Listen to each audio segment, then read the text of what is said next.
of them are teenagers at the moment, and a tweener. The little guy in the front there, he's 11, and so he's bordering at those teenage years, and he has the attitude to match his older siblings, let me tell you. But, so it is a busy life. It is a busy, busy life.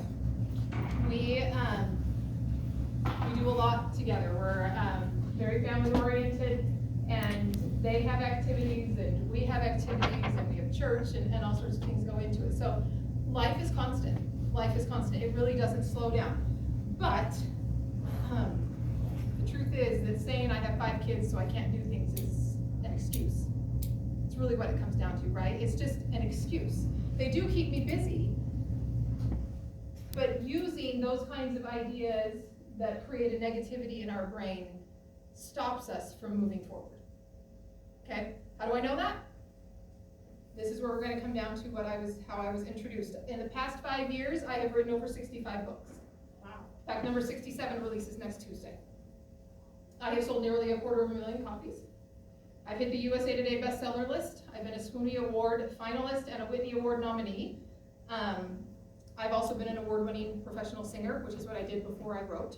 And I taught private lessons. I've run multiple half marathons. I ran my very first full marathon just at the end of the year. It was December 31st. I managed to get that in, sneak that in before the new year hit. I take guitar lessons. I've learned to crochet. And I do this all while homeschooling my 5 kids. Okay? So,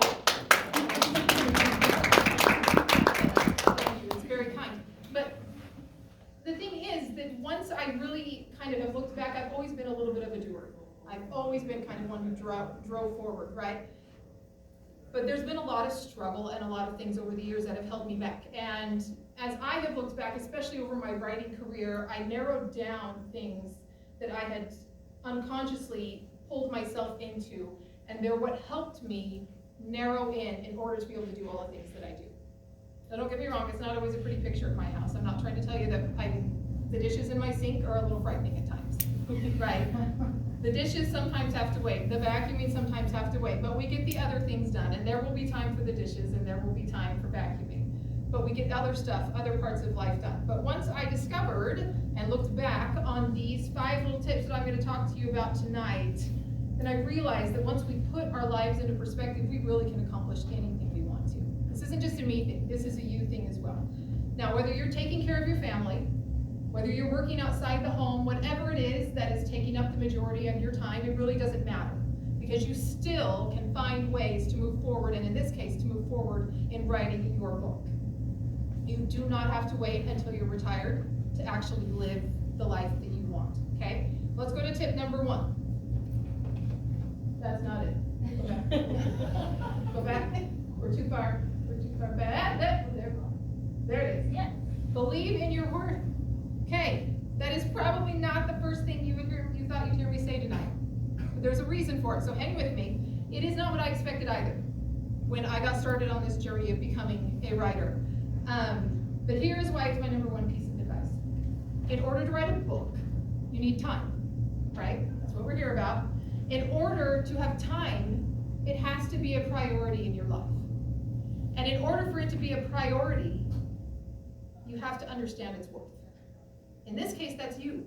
Your books are you. Doesn't matter if they're fiction or nonfiction, whatever it is, an expertise book, a memoir, a fantasy about dragons and swords, it doesn't matter. The book is you, and so you have to understand how important you are before you will take the time to set this down. Now, the argument that moms or dads or whatever you are in your life, an aunt, a neighbor, a teacher, wherever you are, that they spend time on ourselves, this is especially, I think, true for parents. We're told that we're selfish, right? If we spend time on ourselves, oh no, we have to give to the kids. We have to, once you get home from work, everything goes towards the kids. That's one that I've struggled with my entire life. And that's probably because I have so many children that I've heard that so much. But it's nothing but a lie. It's a societal lie. And it's something we need to learn to set aside. I mean, we don't deny ourselves the time to eat, or take a shower, or sleep at night. But if you really wanted to break that down, you could argue that that's still taking time away from your family. But we don't, we set a priority on those things, and we understand their worth because they help make us better, right? I need sleep to be a better mom. I just do, right? We need those things to be a good, effective human, and we can't take care of ourselves we can't take care of others unless we take care of ourselves. So sometimes, and you can ask any mother of a newborn, we try really, really hard to do just that. But we are always better off if we take care of ourselves. Now, anyone ever been on an airplane? You've all heard the instructions, right? Where they show the oxygen mask coming down. Who do you put the oxygen mask on first? Yourself. You can't put it on your kid if you're gasping on the floor dead. Or you're not gasping if you're dead, you're just dead, right? You can't. So you can't help others unless you are in a good place to do so. Now, I'm not asking you, or I'm not telling you to set everything from your family aside. I mean, obviously I haven't, right? I still homeschool my kids. I have not set myself so above them that I do nothing with my family. That's not it. There's a balance. There has to be a balance. But what if I told you that in order to be a healthy, happy human, you need time to create? And if you're here, that tells me that one of the things you like to create with is writing. You will be a better human by pursuing those things that ignite the neurons in your brain and give you a passion for life and a passion to move forward and excite you and make you want to do something the next day. You need those things in your life. So now we're going to go to that quote after this one. Let me read it to you. Our deepest fear is not that we are inadequate. Our deepest fear is that we are powerful beyond measure. It is our light, not our darkness, that frightens us. We ask ourselves, who am I to be brilliant, gorgeous, talented, fabulous? Actually, who are you not to be? You are a child of God. Your playing small does not serve the world. There is nothing enlightened about shrinking so that other people won't feel insecure around you. We are all meant to shine as children do. We were born to make manifest the glory of God that is within us. And if you don't believe in God, believe whatever it is that you believe in is fine there. It's not just in some of us, it's in everyone. And as we let our own light shine, we unconsciously give other people permission to do the same. As we are liberated from our own fear, our presence automatically liberates others. I love this quote. My favorite is Marianne Williamson, by the way. My favorite line is, your playing small does not serve the world. It doesn't serve your family. It doesn't serve your neighborhood. It doesn't serve your community. It doesn't serve anyone to play small. Too often we do play small by hiding behind our job or our families in the name of service or being a good employee, and I know this because I've done it. I've been the invisible mother, smiling from the shadows, but feeling completely dead inside. I've been there. I've done that. And the same can be said for those working outside the home. We often say, I have to pay the bills. I have to get this job done. I've got a deadline. And we sacrifice too much of who we are to make those things happen, when the truth is we can find a balance with them all. Your family and your job are important. They totally are. But so are you. You are also important. And no matter how hard you work, no matter how hard you serve, no matter how much you give, unless you understand that you have creator abilities and needs, there will always be a gap inside. That gap can only be filled when we recognize what we're going to fill it with, which is, in this case, writing. Or you might have other things too. I still love to crochet and I still love to run. But writing is one of my true loves, okay? So a healthier, happier, more balanced human is a better neighbor, mom, dad, employee, boss, aunt, niece, uncle, whatever title you want to give yourself. When you fill that gap inside of you, when you create, when you set a worth to that creation need, you set a worth to yourself, and it makes you a better person. That leads us into tip number 2. Shift your priority.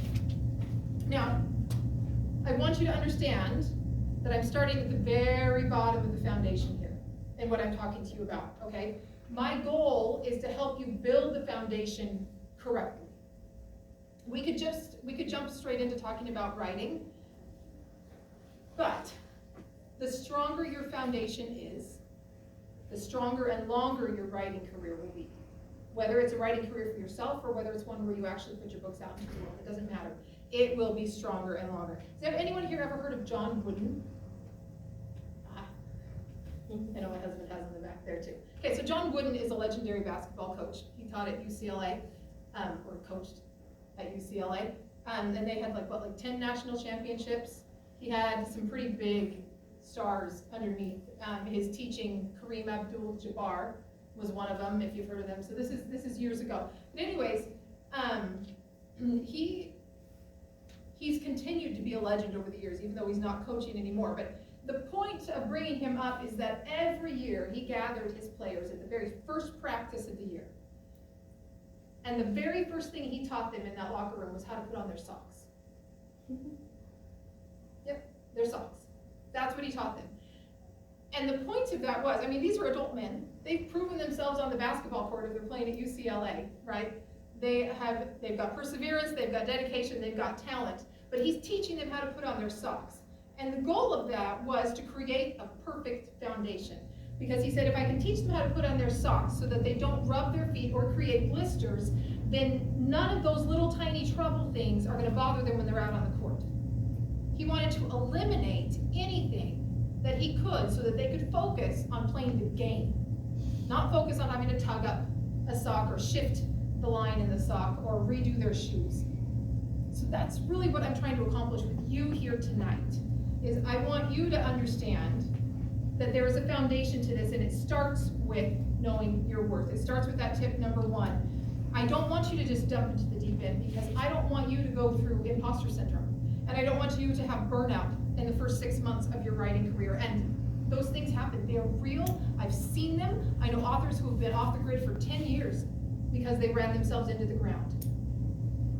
So the mindset things we're talking about here first really are important to try to avoid those things. So I'm trying to talk to you about a foundation, and then we'll talk about the writing things later. But these help with the writing things. Okay, so number 2, the shift your priorities. It's a tag on to number 1, right? It's a tag on to number 1. But the fact of the matter is that whatever is a priority to you will get done in the day. Whatever your priority is will get done, and we do it every single day. We do it every single day. And sometimes, if you're a mother, it's keeping your kids healthy, it's getting them fed, it's getting them on the school bus, it's doing whatever it is it needs to do. If you have an outside job, it's getting to the job on time, it's performing your work the way you're supposed to, hitting the deadline for your boss. You get done what is most important to you, and you do it all the time. And sometimes those priorities change, right? Sometimes they change weekly, sometimes they change hourly, sometimes they change by the minute. I don't know if anyone else has ever been in this situation, but my kids, when they were little and they did go to public school, I have definitely had days where I was supposed to send something to school that day, like a cupcake or something, right? You go to the fridge the morning of, the day's booked out, you're like, I can't fit anything else in, I have to schedule just enough time to make these cupcakes, and you open the fridge and, oh, there's no butter. Whoa, well let me tell you, going to the store suddenly makes it onto that list. On that too busy schedule where I could get nothing else done, I suddenly managed a trip to the grocery store, right? And it might have been just to buy cupcakes instead of make them. But the fact is, I still went to the store, okay? We shift our priority according to what is important in the moment and in the long run. And so you have to work on shifting your priority when it comes to getting your writing done. Now we're all people. We're all word people here. Get that out right. So let's talk about the word priority for just a moment. Next slide, please. Priority means first in rank, order, and dignity. It actually comes from the Latin word prioritas. And I want you to think about this for just a second. How many things can be first in rank? Military. Only one thing can be first in rank. Priority was actually never meant to be a plural word. For the first 500 years that this word existed, it was a singular term. And it wasn't until well into the 1900s that we decided we weren't busy enough, and we changed it. We now have priorities. But it doesn't really make that any more true. We still can only have one thing that is the most important thing to us in that moment. okay? And the lie of priorities, multiple things being first in rank, actually goes right along with the lie of multitasking, which we're going to talk about in just a little bit. But our brains are actually literally incapable of that, of multitasking. You can switch between things and sometimes do it very, very quickly, switching back and forth. But your brains literally can only think of one task at the same time. So our attention is on one thing, and our priority needs to be one thing. And that means that if you've been sitting on a story, or an expertise book, or a memoir, or whatever it is, it's more than likely still sitting in your head because it simply has not been a priority to you. At least not high enough that you put it above other things on your to-do list. Okay? We are often our own worst enemy here. Nobody likes to hear that. I did not like it when I figured that out, but that's often really what it comes down to. And this is why tip number 1 about your worth is so important. Because you have to understand your worth to want to make that time a priority. Okay? You have to understand that it's important, that you need that bit. If you want to write a book, it must be a priority. And it will also help eliminate the fact that we often want to feel guilty for taking that time. Remember I talked about that I have struggled with that for many years, about feeling guilty about taking time for myself. But my kids aren't drug addicts or thugs or growing up to be anybody bad, despite the fact that I still do things that fulfill me, right? Where I pursue my passions. They've done it with me. When I ran my marathon, I had to run it on the treadmill. I do not recommend that, by the way. But it was, I do the virtual series through the Disney company, which means you run them at home and then you report your time back to them. And the day of the marathon dawned at 31 degrees and misty outside. And I was like, I'm not running 26 miles and coming home drenched in ice. I run out in that kind of weather all the time. I run all the way down to 12 degrees and it is miserable. So 26 miles out in that kind of weather, I was like, not a chance. So I did it on the treadmill. And it was horrible. But my husband and the kids came in at the end and they cheered me on. Like they'd been watching their Saturday morning cartoons and it was all great. And they came in and that last half mile, they're yelling at me and, whoa, Mom! You know, and then when I walked around for 2 days like an 80-year-old, bent over like this because I could barely straighten my back, they were there and they helped and they loved it. They supported me the same way I am supporting them. They also helped by, I've assigned them nights to make dinner. My kids mostly make dinner in my house, and we get interesting meals sometimes, but they are learning life skills. Now, when they were 2 and 4, obviously I couldn't. But they're now older, and it's important for them to learn these skills anyways, but their learning these skills helps me have time to still pursue my things as well, because I do this on top of the homeschooling and other stuff. All right, so let's move on to tip number 3, the 10-minute rule. 10-minute rule. I can't think of anyone who doesn't have at least 10 minutes in their day. And I know that because even when I had 4 kids, ages 3 and under, yes, I really did have 4 kids that fast. When I had 4 kids, 3 and under, I still managed to spend more than 10 minutes on social media throughout the day. So I'm aware that we all have 10 minutes somewhere, okay? If you have 10 minutes to scroll Facebook or Instagram or TikTok or whatever your favorite thing is, you have 10 minutes to write. If you like to binge Netflix series, you probably have 10 minutes to write. If your kid has a Bluey episode that they like to watch every morning, you have 10 minutes to write. Okay? So hopefully you're getting the gist of why I'm putting these things in the order I'm putting them in here, but let's be perfectly honest, 10 minutes isn't that much time, right? It isn't that much time. It is absolutely the minimal amount I would ever recommend to sit down and write. But over time it adds up. And it is definitely more than 0. A lot of us sit with a book idea and we do nothing but sit with it in our head and think about it, and in the shower we get plot points and exciting things happen and we name our characters, but we don't sit down and write. And 10 minutes is definitely more than 0. And if you spent 10 minutes every day writing throughout the week, by the end of the week you'd have an hour done. Think of what you can do in an hour. How much can be accomplished in an hour of time, right?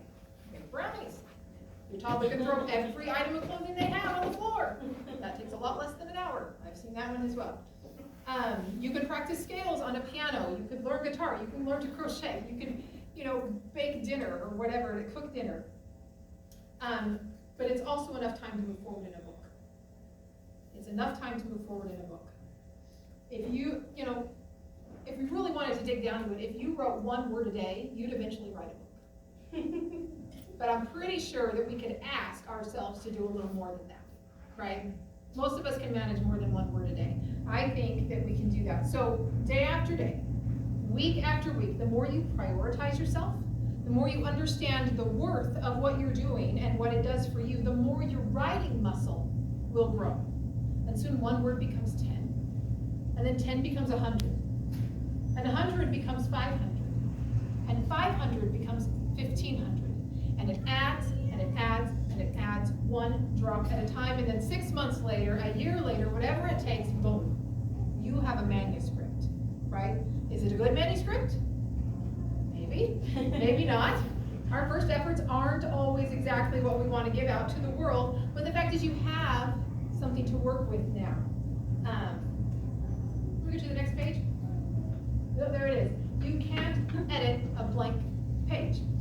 So once you have that manuscript, now spend 10 minutes editing, and then another 10 minutes editing, and then another 10 minutes, and work your way through the book until you've got it where you want it to be. And if you get halfway through and you're like, I hate this and I want nothing to do with this story anymore, that's okay. Set it aside and start again. Lots and lots of writers set aside stories and start again. But you have reached a critical point in your writing because you have now taught your brain, I can write a book. I can finish a book. I can get to the end of a manuscript. And once you have done that, once you have taught yourself, convinced your brain of your worth and that you can get to the end of this manuscript, the next book will take half as long. And I know this because I'm going to show you how. My first book, writing 10 minutes, that's how I started. When I first started writing, it was about 10 minutes a day, a few times a week, right? It took me 7 months to write my 35,000 word book. 7 months, my first one. It's still out there, and yes, I cringe at it, but my die-hard fans still go back and read it, and they laugh with me, so it's all right. My second book took me 3 months at 35,000 words. I cut it down. I had figured some things out, and I convinced myself I could do it. By the time we got to book 5, I was doing 35,000 words in 4 weeks. Wow. Now, that all started with those 10-minute-a-day sign-ups, right? That's where it started. I don't really expect you to stay at 10 minutes a day, but the point is to create the habit and the mindset. The point is to create the habit and the mindset. Would you like to know what I've worked myself up to now? Go ahead. I do 75,000 word books in about 4 to 6 weeks. Now, I will admit that I'm slowing down just a little bit because the teaching is new, and that's taking more of my time. And so I'm slowing down the releasing of my books in order to help teach. So it's more like 6 to 7 weeks, maybe at this point, to get a 75,000 word book, okay? But the problem here isn't that we have no time. It's what we do with our time. It's what we're doing with it. And that takes us all the way back to rule number 2 about the priority shift, okay? If writing is a priority, then Facebook, Netflix, and other things will fall down the list. They won't be as important, and you'll get the writing done. And it isn't much, but it does add up after time, and you would probably be shocked at how much you could accomplish if you sat down for 10 minutes every day. When I started, it wasn't even every single day. And when you start at 10 minutes a day, you will eventually get to the end of a book. Now, it's really not going to be pretty at first. Honestly, you might, for the first few times you sit down at 10 minutes a day, get 3 words down. Or 0. You might just stare at a blank page. That's okay. That's okay. It really isn't about how fast you start. It's about creating the habit and the mindset. The words will come. If you teach your brain and your body that every day I sit down and I do this for 10 minutes, the words will start to come. Just like any other habit that we do. So, okay, there's 3 things I want to promise to you. If you will sit down for 10 minutes a day, I have 3 things I want to promise you. Next slide. You will get better. Remember, this is a minimal amount, but you will get better. The more time you dedicate to it, the faster you will get better. But at 10 minutes a day, you will get better. And I know because I have gotten better. A lot better. Okay? Number 2, you will get faster. The more you write, the faster you get. You might write 3 words that first 10 minutes. By the time you've done it 100 times, you might get 150 words in that 10 minutes. Okay? You will get faster. And number 3, you will reach the finish line. If you will sit down for 10 minutes every day, you will reach your finish line. Some of us will reach it in 2 months. Some of us will reach it in 2 years. It depends on your book. And it depends on how fast you grow through your progress. And each of us are individuals. But you will get to a finish line if you will keep dedicating that 10 minutes every day. Those people who accomplish more in their 24 hours than the rest of us, it's not because they sleep less. And it's not because they have nannies. And it's not because they have easygoing bosses. It's because they do something with the time they have. They have learned how to maximize their small pieces of time. And that's how they accomplish more. Next tip. Slow and steady wins the race. And we're talking about that a little already, but there is a reason why the tortoise and the hare, why the story of the tortoise and the hare is still told today. Because there is a universal truth inside of that. That slow, steady progress will get you to the finish. It won't always get you there faster than the rabbit, but it will get you there. That marathon that I ran, not fast. Not fast. I tell people, I run a lot of races. I'm not a fast racer, but I'm a persistent one. I get to the finish line. And all the medals that I have, I put on my wall, and I tell my kids, it's my reminder wall that says I can do hard things. That's what that wall says to me. I got to the finish line of each and every one of those. I wasn't fast doing it, but I got there. I got there. Okay, now I have friends, author friends that I dearly love, who are the exact opposite of this. They binge their writing a few times a year, and they will close themselves off from their family, their friends, and they lock themselves in a room, and they do these massive word counts in like a week and write out a book. That's fine if you want to do that, but this class isn't for you then. Because I am not willing to give what that takes to do that. I am not willing to set everything else in my life aside for that amount of time. I still want to homeschool my kids. I still want to go to their ball games. I still want to go to their recitals. And so that's why I have learned to maximize the time that I have instead of setting everything, sacrificing everything else in order to get this done, okay? I lost where I was. Let me get back on track here. So I believe in steady, productive habits, and that's what writing should become, is a steady, productive habit. You might exercise only 3 days a week, but it's still a habit if you do it 3 days a week. Writing should be the same way. Whether it's 1 day a week, whether it's 3 days a week, whether it's 5 days a week, whether it's 7 days a week, that is your choice. But again, the more days you do it, the faster your progress will be, right? But it should be steady. Now, you are welcome.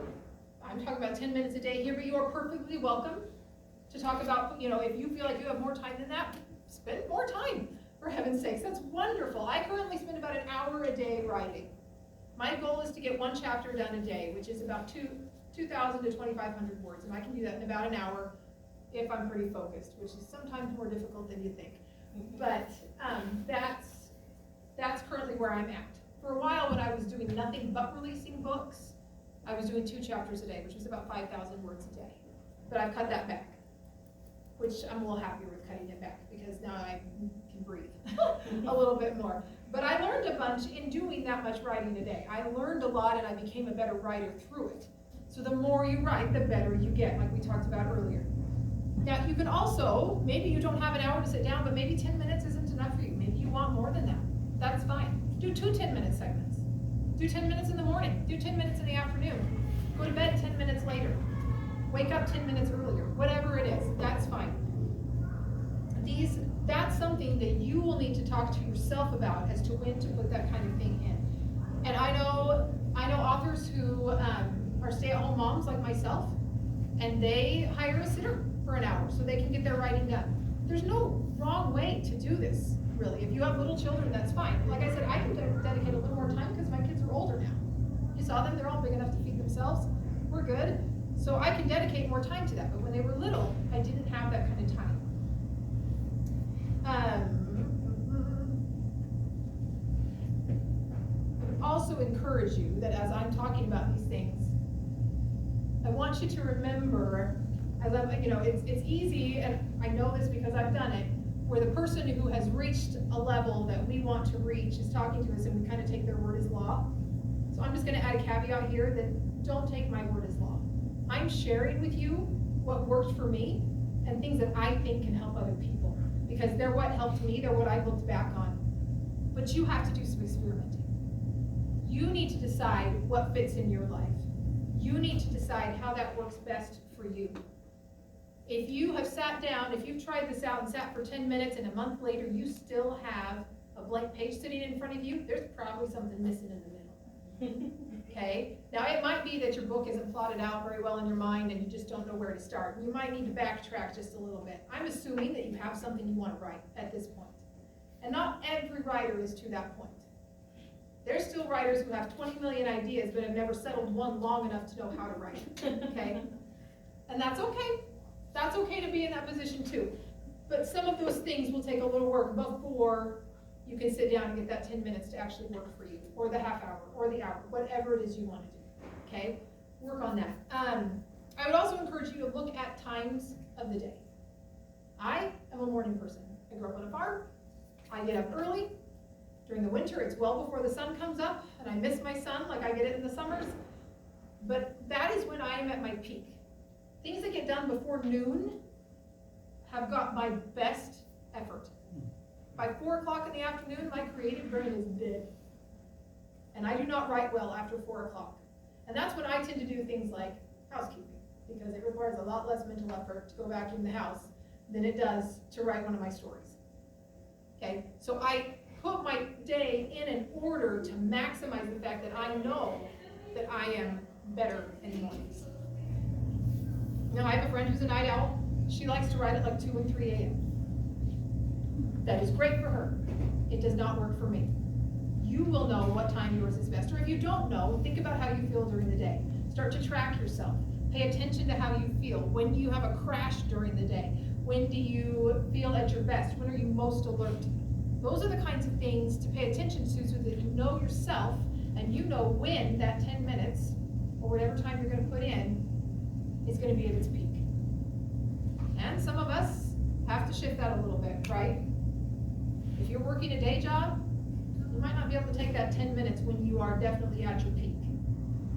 But before work, after work, you can shift which one of those is happier for you. Would getting up earlier be a better time? Or going to bed just a little bit later? Between the two of those, which one works better? You can still find ways to do that. I have a friend who likes to write in the car. So when she gets stuck on a book, she will hop in the car and drive down to the park and sit in the car and type out a book. And that works for her. That's a setting that helps her. I know people who go and, we always think of, in a movie, when you see a writer, they're always sitting where? Coffee shop. In a coffee shop, right. I can't do that. That is like, no. My kids are enough noise. I do not want like 50 million people with their coffees and their caffeine around me making noise while I try to work. That doesn't work for me. But I know writers who actually do that. And I actually know one who, like, her Starbucks was like, hey, would you like to have a book signing? Because she was there every single day at the Starbucks, like, writing her books. And so they offered her a chance to come back and bring her books. So I can't guarantee Starbucks will do that if you write in the Starbucks. But the point is that she found what worked for her, right? She found a setting that she enjoyed and that worked for her. I like to be buried in my room. I write with my kids sometimes around me, but if at all possible, I will close the door on my bedroom and this is my writing time, and I sit in bed and I write. That's where I'm at my happiest. I've got the heater on because I'm always freezing, and I'm sitting in bed and writing. Now, getting those 10 minutes, that can be just a little bit tricky, right? That can be a little bit tricky with jobs, spouses, children, responsibilities, church, whatever it is. Support at home can be marvelous. I know that I am very blessed to have good support at home. When I turned to my husband and said I want to write a book, he's like, great. And he supported me in that. And even though it took months and months and months, and I dilly-dallied and went back and forth, and as I was figuring things out, he just said, great, and let me do that. But I also know that not everybody has that supportive thing at home. Not everyone has people at home who find value in what they're doing. In the online author community, we talk to these people a lot, the ones who need that support because they aren't getting it from their significant others or their spouses. So take a peek at the room around you, because this is your support. If you don't have it at home, this is your support. These are your people. These are the writers in our community here. I support you. I love you. I think you're wonderful. I'm so glad that you're here, and I want to see every single one of you someday with that book in your hand. Okay? So if you don't have someone at home who can help you find that 10 minutes, that's okay, because you're still not alone. We're here, and there's people online. If you want to do that, you can connect with on Facebook or find a writing buddy here. There is a way to make it work. But if you have support at home, it is so helpful. It is so helpful. My husband does the laundry every week. Why? Because it allows me more time to work on my business. So that's something he's been willing to come home and do after work. After he's been on his feet all day, he's a physical therapist, so he goes and he sees all his patients, and then he comes home and he takes over the laundry so that I can have time to write in the evenings. Because during the day, I'm dealing with the kids a lot. And sometimes I get all my writing done and I'm like, we're good, I'm fine. But there's times when I don't. There's times when I'm running up against a deadline. There's times when I'm still trying to make my paperback covers or trying to get them fit in, or when I'm trying to book promos for my books or whatever. And he helps me find that time. So if you have that, utilize it. If you don't, find support from other places, because that support needs to be there. And you will feel better taking that time and pushing forward in your goal if you can find that support online, in person, your neighbor, your best friend. If it's a writer, great. If it's not, your sister, your mom, your cousin, someone. Find that support. It will make this go so much easier as you work on shifting your life to put this into it. Okay. Next tip. Learn to do the one thing. I've been that woman. That's not a picture of me, but I have been her before. This is where we're going to talk about multitasking. Multitasking, that we talked about before, is a lie. You can spend all day digging into scientific studies if you want about how it really is not real. Now, I'm not going to dive behind the science behind it. We're just going to talk about the fact that your brains can only focus on one thing at a time. And again, we mentioned it, you can switch from one thing to another very quickly, but you really are still only doing one thing at a time. Use this to your advantage. When you are writing, write. Put out every distraction you possibly can. Turn off the notifications on your phone. There's an app you can get on your computer that will actually shut off notifications from any social media sites. Set that up if you want to. Whatever it is, that if you are in charge of tiny humans, I do not recommend turning off the baby monitor. But everything you can set aside, set it aside. Your brain is amazing. It is so amazing. And if you will give it the chance to laser focus in on that one thing, you will be happier with your progress. Okay? It will go faster and you will be happier with it. We're only talking 10 minutes here, right? That's what I'm asking you to start with, is 10 minutes. 10 minutes of intense focus. Those 65 books, the 67 books that I mentioned in the beginning, okay? All those millions of words that I have put down to paper, they started with this. They started with 10 minutes of intense focus and the priority shifting. Okay, so the priority shifting and the understanding my worth actually came later. And I mentioned that just a little bit in the beginning. They came last. I figured out the habits and I figured out that I could make progress in short bursts of time much earlier than I figured out that it was okay for me to take that time. That's why I'm starting with those, because I actually think they will make your progress a along the way, okay? And now those habits have become a lifestyle. I actually have a daughter who likes to write. My 16-year-old likes to write.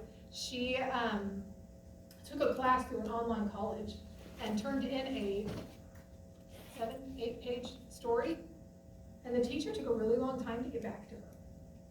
And she's like, what's going on? And the teacher finally got back and said, so I just had to double check that this wasn't plagiarized because it was so good. Okay. Where do you think she learned that? No, I'm not trying to say I was. But my point is she watched me, right? She watched me and she talks with me. My kids are all readers. They love to read. And of all the bad things that I passed down to them from my genetics, I'm very grateful that was one of them. And she has utilized that, and she's finding her own talents because we talk about books, and we talk about the arc of books. I am probably not a very good person to have as your English teacher because I get really nitpicky when we're talking about things, and I've got, you know, the grammar things, and we talk about the characters and the hero's journey and stuff, and she's listened to all of that, and then she got this accolade from her teacher, and she floated on cloud 9 for a month on that. My little 16-year-old daughter floated on cloud 9 for a month. And I was so proud of her. But it took me changing my passion to help her find something that she really enjoys. And now we're starting to plot out a book together. This is something she and I are doing together. It's going to be super fun. It's going to be a middle grade, which will be a new pen name for me, so we'll see when this happens. But it's going to be a really fun book. Okay, so. But this all started with that 10 minutes of intense focus. 10 minutes of intense focus and realizing that it's okay for me to take that time to focus on this, right? So those, in the beginning, a dozen words was a win. And now I've shown you what I'm up to now, right?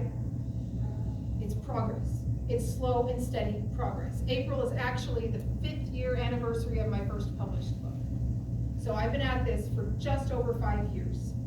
And what I'm going to say here is an absolute cliche, which us writers have been taught not to use, but I'm going to say it anyways. If I can do this, so can you. I am not a genius. I'm not a protege. I haven't had some mentor guiding me along the way. I've made every mistake under the sun. If I can do this, then so can you.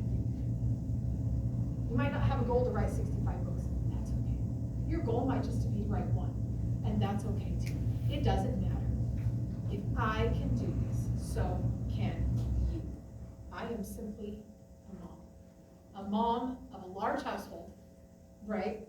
And I have learned to channel my focus in a way that allows me to accomplish more than most.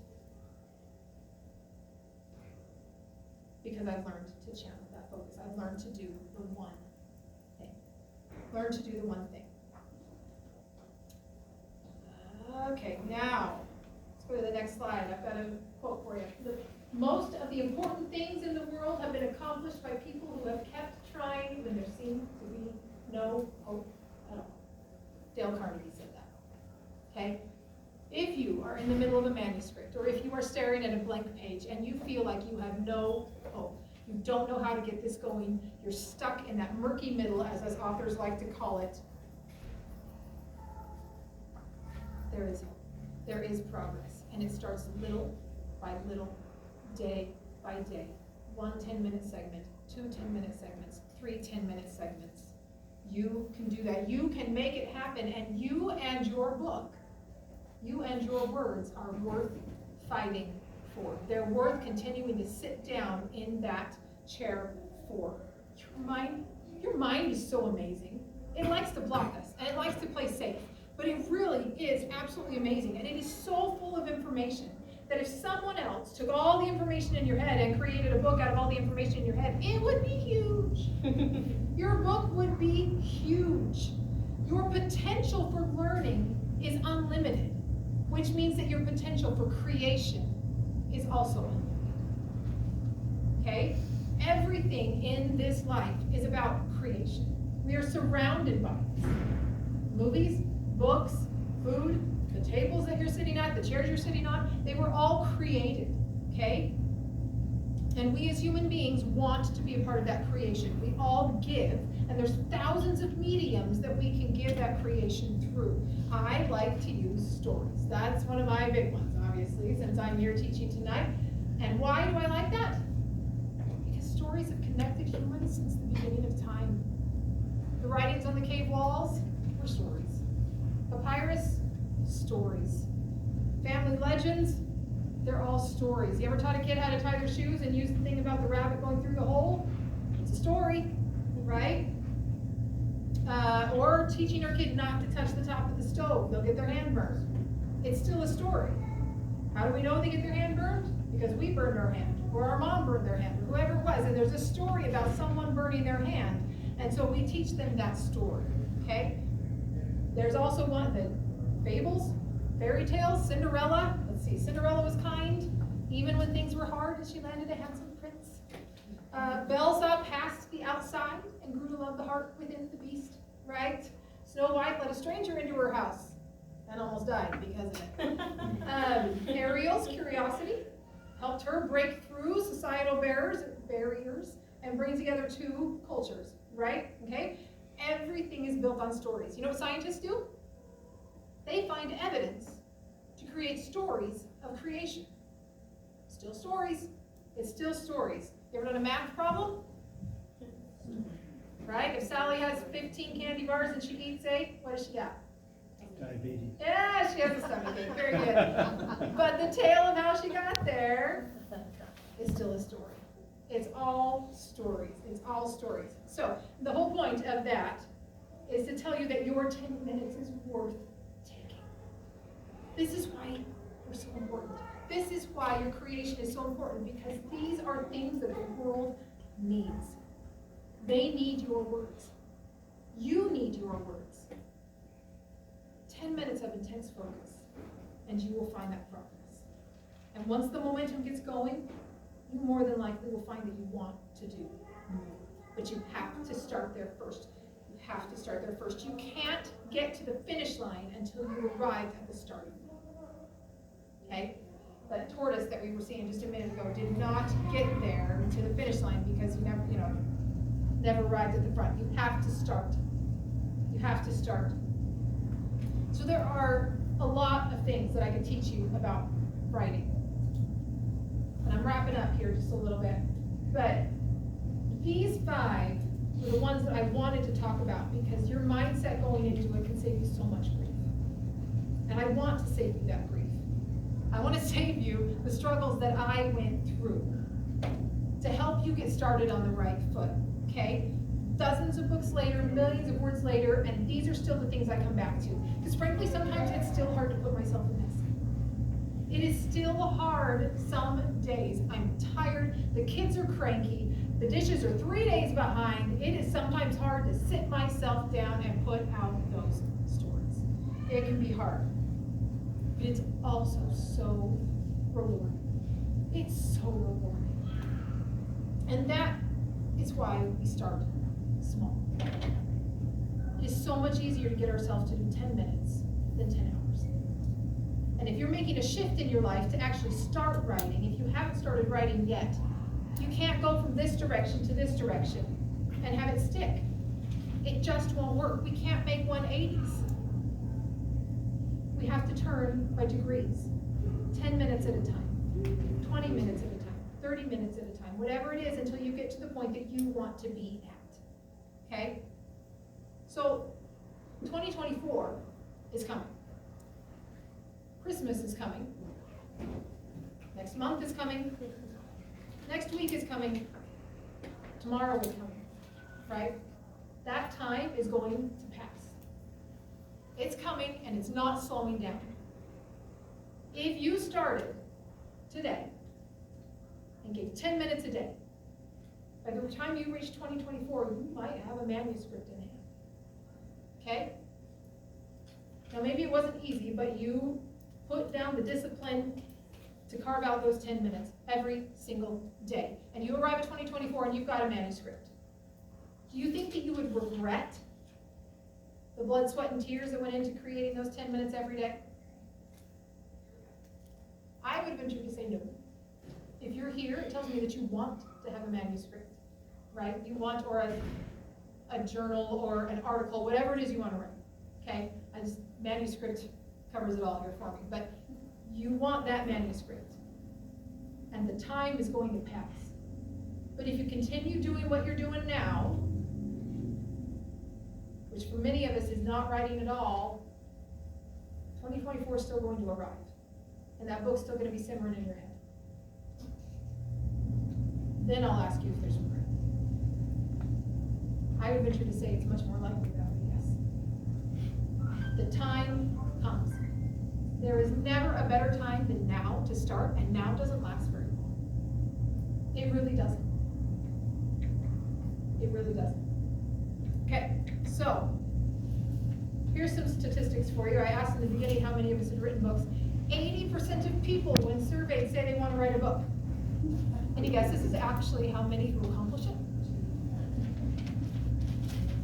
2%. Pretty close, it's 3. 3% will actually finish a book. 1 in 5 of those, of that 3%, will then go on to do something with the manuscript. It's astronomically low how many people actually put a book out, despite the fact that Amazon has millions of them. Okay? It is a small, small number. But you put in this 10 minutes, you make this progress, and you are part of that number. Those of you who have already done it, you are already part of that number. You guys are amazing. You can do this. You can put in that time. You can carve it out of your day. You can find it. You can do, okay, so let's go to it. Let me get off of my little tangent here, and I've got just some last words here for you. Number 1 is never let time be your excuse. Never let time be your excuse. Because that's what it is. It's an excuse we give ourselves. Our time is exactly what we make it out to be. Okay? Number 2. Go to the next one. You are worth your time. That is, yep, I was looking at the wrong one. You were correct. Thank you. You are worth your time. And I have harped on that this entire time, but you are worth your time. Your creator ideas and needs are worth your time. And you will be a better human by giving into those needs. Okay? Next one. Your priorities will always be accomplished. Whatever's at the top of your list is what you will put your focus into. If you want your book to be done, it has to at some point land on the top of your list. Next, small pieces of time build large projects. Step by step by step. And there's 1,000 little words of wisdom. How do you eat an elephant 1 bite at a time? The journey of 1,000 miles starts with 1 step. There's a reason that's been taught over and over and over again. Step by step by step. Okay? Next, slow and steady will always reach the finish line. Always reach the finish line.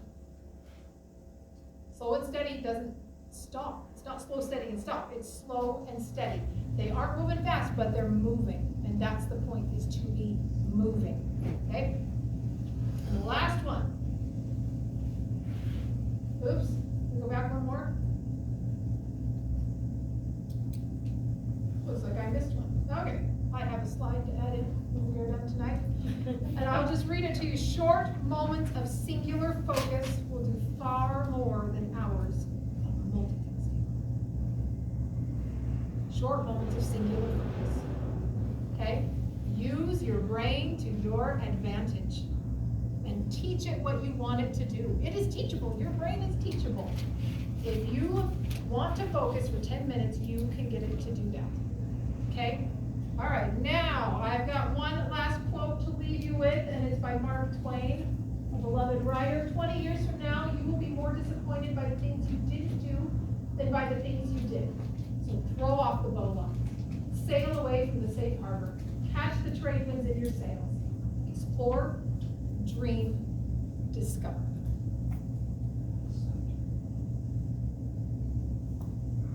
I don't really know what to add to Mark Twain to make that any better. I think that sums up pretty much all of what I tried to say tonight. But thank you for letting me come tonight, and thank you for being willing to listen to my story and what I do. I am hoping that I left time for questions. We pushed right up against the hour here, but I'm happy to stick around for a few if the library doesn't care. So, and because we have quite a few people come in, apologies to those who've heard this before, if you would like to sign up for my newsletter list, as I am teaching, I have a newsletter that goes out with tips and tricks weekly, motivation, it's a writing community. You're welcome to sign up right over here, and you can get a raffle if you sign up, and I have some signed copies of books to give away tonight. So you're welcome to go do that. Are there questions? What can I help you with? Yes? Did you self-publish, did you say? I did self-publish, and I'm going to step away from my computer for this now. I chose to self-publish for a couple of reasons. I actually, very first, years before I really got into writing, I went the trad route and put in a children's book with a traditional publisher. Had not a happy time with that, and said I would never write again. And a few years later, I came back to my husband and was like, I want to write again. But this time I went into romance. My Laura Ann pen name. I'm going to go back to the beginning and just put that up there. Oh, there's like so many. I'm so sorry. That way you guys can kind of see who I am. There we go. The Laura Ann pen name. That was the very first one I brought out when I went into indie publishing. By the time I started writing those, indie publishing had kind of been rising up, and there was a lot of resources behind it, so I did a lot of study before I did it. I wanted to make a career at this as I got into it, and 70% of my income versus 15 was very enticing to me. I also had so much control. I have all of the control. I have control when it goes on sale. I have control when I